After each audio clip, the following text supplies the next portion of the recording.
Hello, എല്ലാവർക്കും നമസ്കാരം. പുതിയൊരു വീഡിയോയിലേക്ക് സ്വാഗതം. നമുക്കൊരു നാടൻ ഇഞ്ചിക്കറി ഉണ്ടാക്കാം കേട്ടോ. അപ്പോൾ നമുക്ക് വീഡിയോയിലേക്ക് പോയാലോ?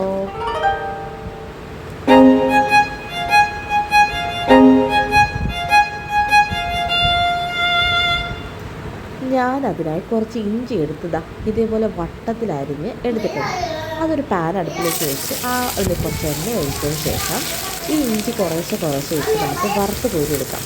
അതിൻ്റെ ഒരു മൂത്ത പരുവാകുമ്പോൾ നമുക്കിങ്ങനെ കാണാൻ പറ്റും. ഇങ്ങനെ നല്ലൊരു മൂത്ത പരുവായി കിട്ടും കേട്ടോ. അപ്പോൾ നമ്മൾക്ക് എന്ത് ചെയ്യണമെങ്കിൽ അതൊരു പാത്രത്തിലേക്ക് കുറേശ്ശെ വാരിയെടുക്കാം. അതിനുശേഷം നമുക്കൊരു മിക്സി ജാറിലിട്ട് നന്നായി പൊടിച്ചെടുക്കാം. ഞാൻ നന്നായി തണുത്തതിന് ശേഷം പൊടിച്ചുകൊണ്ടാണ് അങ്ങനെ ചെയ്യുന്നത് കേട്ടോ. അതിനുശേഷം ഒരു പാത്രത്തിലേക്ക് കുറച്ച് പുളിയിട്ട് ഇതുപോലെ വെള്ളം ഒഴിച്ച് നമുക്കിങ്ങനെ ഉടച്ചു കൊടുക്കാം. ഞാൻ വളരെ കുറച്ച് ഇഞ്ചിക്കറി മാത്രമേ തയ്യാറാക്കുന്നുള്ളൂ. അതുകൊണ്ടാണ് ഒരു പാൻ എടുത്ത് അതിലേക്ക് കുറച്ച് എണ്ണ ഒഴിച്ച് കടുക് പൊട്ടിച്ച് വറ്റൽമുളകും പച്ചമുളകും ഇട്ട് നമുക്ക് കുറച്ച് കറിവേപ്പില ഇട്ടതിന് ശേഷം നന്നായി ഇളക്കി കൊടുക്കാം. ഇത് എൻ്റെ സ്റ്റൈൽ ഇഞ്ചിക്കറിയാണ്. എല്ലാവർക്കും എത്രത്തോളം ഇഷ്ടമാകുമെന്ന് എനിക്കറിയില്ല. അതിനുശേഷം ഈ പുളിവെള്ളം ഇതേപോലെ അരച്ചിലേക്ക് നമുക്ക് നന്നായിട്ട് അങ്ങോട്ട് പിഴിഞ്ഞ് ഞെക്കി കൊടുക്കാം. അതിനുശേഷം ആ പുളിവെള്ളം നന്നായിട്ട് തിളച്ച് വരുമ്പോൾ അതിനകത്ത് നമ്മുടെ ഈ ഇഞ്ചി അരച്ച് വെച്ചത് ചേർത്ത് കൊടുക്കാം.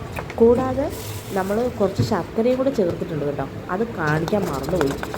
വീഡിയോ എൻ്റെ കയ്യിൽ ഡിലീറ്റ് ആയിപ്പോയതാണ് കേട്ടോ. അതിനുശേഷം ഞാൻ മറ്റൊരു ചട്ടി അടുപ്പിലേക്ക് വെച്ച് മുളക് പൊടിയും മഞ്ഞൾപ്പൊടിയും നന്നായിട്ട് മൂപ്പിച്ച് ചേർക്കുകയാണ് ഉണ്ടായത് കേട്ടോ. അതിനുശേഷം ഇതുപോലെ നന്നായി ഞാൻ ഇളക്കി കൊടുത്തതിന് ശേഷം കുറച്ച് കായം കൂടി ചേർത്തിട്ടുണ്ട്. ആവശ്യത്തിന് ഉപ്പും ചേർത്ത് ഇതേപോലെ ഇങ്ങനെ തയ്യാറാക്കി എടുക്കാം.